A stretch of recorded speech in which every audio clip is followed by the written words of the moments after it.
രാജ്യം ഒട്ടാകെ ജൂൺ 4-ാം തീയതി പുറത്തുവരുവാൻ പോകുന്ന തിരഞ്ഞെടുപ്പ് ഫലത്തിനു വേണ്ടി കാത്തിരിക്കുമ്പോൾ കേരളത്തിൽ മാത്രമാണ് ലോക്സഭാ തിരഞ്ഞെടുപ്പിനേക്കാൾ കാര്യമായി രാജ്യസഭാ തിരഞ്ഞെടുപ്പ് ചർച്ചാ വിഷയമാകുന്നത്.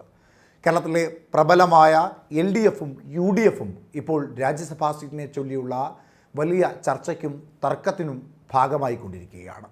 UDFിനെ സംബന്ധിച്ച് 3-ാം സീറ്റ് ആവശ്യപ്പെട്ട ലീഗിന് രാജ്യസഭാ സീറ്റ് നൽകാമെന്ന ഒരു വാഗ്ദാനം നൽകിയപ്പോൾ അവിടെ PMA സലാം അടക്കമുള്ള നിരവധി പേരുടെ പേരുകൾ, ഒപ്പം ലീഗിലെ ചെറുപ്പക്കാരുടെ പേരുകളും കാര്യമായ രീതിയിൽ ചർച്ചയും തർക്കങ്ങൾക്കുമൊക്കെ വഴിയൊരുക്കുന്നു. ഇടതുപക്ഷത്തേക്ക് വരുമ്പോൾ ഇടതുപക്ഷത്തിന് ആകെ ഉള്ളത് 2 സീറ്റ്. എന്നാൽ ആ സീറ്റ് ആവശ്യപ്പെട്ടുകൊണ്ട് പ്രധാനപ്പെട്ട 2 ഘടകകക്ഷികൾ CPM കൂടാതെ CPIയും ഒപ്പം കേരള കോൺഗ്രസ് മാണി വിഭാഗവും കാര്യമായ രീതിയിൽ ചർച്ചകൾ നടത്തുന്നു. ആ ചർച്ചകളുടെ എല്ലാം ഒടുവിൽ, അല്ലെങ്കിൽ ഇത്തരത്തിൽ രാജ്യസഭാ സീറ്റുമായി ബന്ധപ്പെട്ടുകൊണ്ട് രാഷ്ട്രീയ പ്രസ്ഥാനങ്ങൾ വലിയ ചർച്ച നടത്തുന്നതിൻ്റെ ഇടയിൽ CPM തങ്ങളുടെ രാജ്യസഭാ സ്ഥാനാർത്ഥി ആരാണ് എന്നതിൽ ഒരു വ്യക്തത കൊണ്ടുവരുന്നു എന്ന സൂചന ഇപ്പോൾ ലഭിക്കുകയാണ്. ആദ്യഘട്ടത്തിൽ കാര്യമായ രീതിയിൽ രാജ്യസഭയിൽ ശബ്ദമുയർത്തുവാൻ കഴിയുന്ന പ്രബലനായ ഒരു രാഷ്ട്രീയ നേതാവ് തന്നെയായിരിക്കണം രാജ്യസഭയിലേക്ക് CPMൻ്റെ പ്രതിനിധിയായി കേരളത്തിൽ നിന്ന് പോകേണ്ടത് എന്ന ഒരു ആവശ്യം ഇടതുപക്ഷത്തെ കാര്യമായി ഉയർന്നിരുന്നു. അതിൻ്റെ ഭാഗമായി നിരവധി പേരുടെ പേരുകൾ പരിഗണിച്ചിരുന്നു. എന്നാൽ M സ്വരാജിനെ പോലെ ശക്തമായ ഭാഷയിൽ സംസാരിക്കുവാൻ കഴിയുന്ന, രാഷ്ട്രീയ കാര്യങ്ങൾ രാജ്യസഭയിൽ ഉന്നയിക്കുവാൻ കരുത്തുള്ളൊരു നേതാവിനെ രാജ്യസഭയിലേക്ക് അയക്കണം എന്ന ഒരു ആവശ്യവും ശക്തമായ രീതിയിൽ ഉയർന്നിരുന്നു. ഇതിൻ്റെ എല്ലാം ഒടുവിലാണ് ഇപ്പോൾ ആര് രാജ്യസഭയിലേക്ക് CPIഎമ്മിൻ്റെ പ്രതിനിധിയായി പോകണം എന്നതിൽ ഒരു തീരുമാനം ആയിരിക്കുന്നത്. ആര് രാജ്യസഭാ അംഗമാകണമെന്ന് CPIഎം തീരുമാനിച്ചു എന്ന് തന്നെയാണ് ഇടതുപക്ഷത്തോടൊപ്പം നിൽക്കുന്ന പാളയങ്ങളിൽ നിന്ന് ഇപ്പോൾ പുറത്തു വരുന്ന ഏറ്റവും പ്രധാനപ്പെട്ട വാർത്ത. ആരാണ് CPIഎമ്മിൻ്റെ രാജ്യസഭാ അംഗം?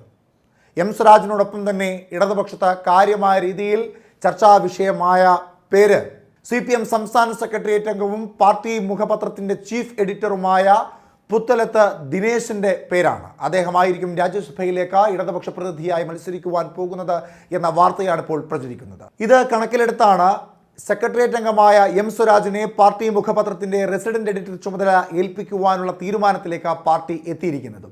Deshabhimani resident editor M സ്വരാജിനെ നിയമിക്കുവാൻ CPM സംസ്ഥാന സെക്രട്ടേറിയറ്റ് കഴിഞ്ഞ ദിവസം തീരുമാനം എടുത്തിരുന്നു. സംസ്ഥാന സെക്രട്ടേറിയറ്റ് അംഗമാണ് സ്വരാജ്. നിലവിലെ റെസിഡന്റ് എഡിറ്റർ VB പരമേശ്വരൻ സ്ഥാനമൊഴിയുന്ന സാഹചര്യത്തിലാണ് നിയമനം. 1-ാം പിണറായി സർക്കാരിൻ്റെ കാലത്ത് തൃപ്പൂണിത്തുറയിൽ നിന്നും MLA ആയി മത്സരിച്ച സ്വരാജ് രണ്ടാമതും മത്സരിച്ചെങ്കിലും കോൺഗ്രസിലെ K ബാബുവിനോട് പരാജയപ്പെടുകയായിരുന്നു.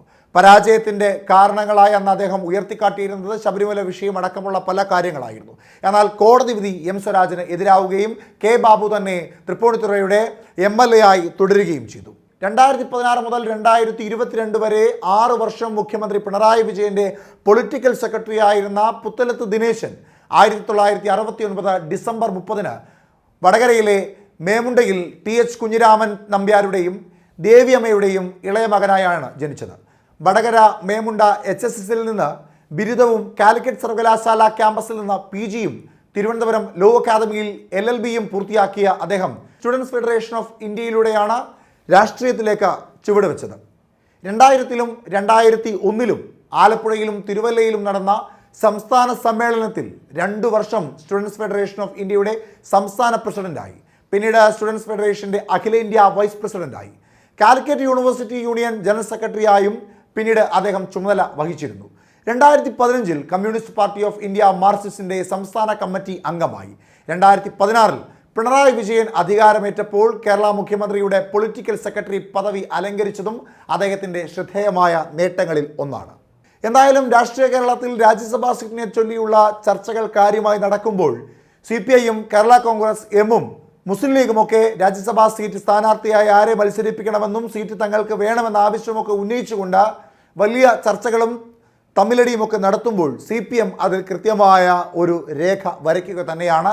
CPMൻ്റെ സ്ഥാനാർത്ഥിയായി ദേശാഭിമാനിയുടെ ഏറ്റവും പ്രധാനപ്പെട്ട മുഖമായി നിന്നിരുന്ന മുഖ്യമന്ത്രി പിണറായി വിജയൻ്റെ പൊളിറ്റിക്കൽ സെക്രട്ടറിയായി 6 വർഷം സേവനമനുഷ്ഠിച്ച പുത്തലത്ത് ദിനേശനിലേക്കാണ് ഒടുവിൽ CPM സ്ഥാനാർത്ഥിത്വം കൊണ്ട് വെക്കുന്നത് എന്ന സൂചന ഇപ്പോൾ പുറത്തു വരുന്നു.